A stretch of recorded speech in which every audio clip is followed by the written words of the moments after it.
大家好，我係高手少。唔知大家出嚟做嘢之後，有冇發現家陣職場上嘅00後有好多都唔做長工，都係做啲炒散、臨時工，咁樣就算數呢？究竟點解會咁樣？今日嚟講下。第一，00後呢代比較重視工作與生活平衡，唔諗住做社畜。以前年代嘅人，佢哋認為只有工作先至可以賺錢，所以一嚿秤可以出嚟做嘢就搏命做 ，OT 都制，嗱臨做，即刻做長工，求安穩，有份穩定收入。咁到咗00後呢代就唔同啦，時代唔同咗，人嘅想法都唔同咗。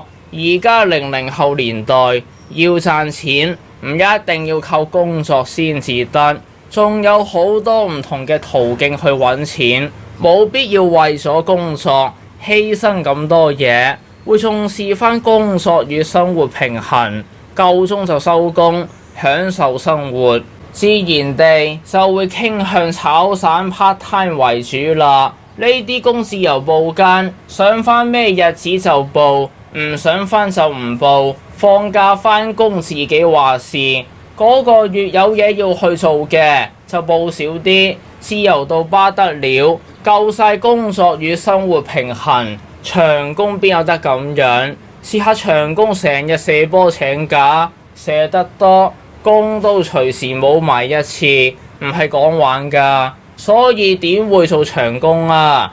一啲都唔工作與生活平衡，冇得享受生活。啲00後就梗係唔騷你啦，去晒做炒散為主。第二，最緊要嘅一點，00後呢代普遍家庭環境都幾好，唔會話太過窮，自然梗係炒下散，hea 下過日子啦。如果一個人真係窮到一個點，經濟嚴重有問題，佢好自然就會搏命做嘢，揾啲安穩工嚟做，唔使人教㗎啦，自然反應嚟。經濟有問題，仲唔努力工作，餓死㗎啦。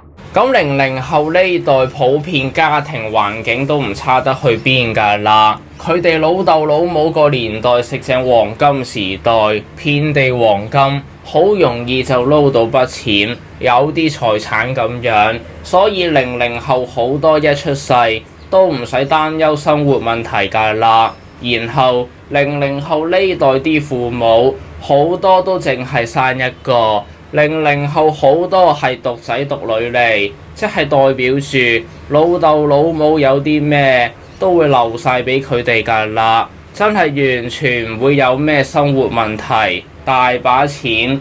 一個人大把錢，生活無憂，仲點會同你搏命做嘢，仲咁辛苦為咩呢？梗係享受生活啦。講到呢度，相信大家都大概了解㗎啦。真係唔好怪00後點解淨係做炒散，hea 下過日子。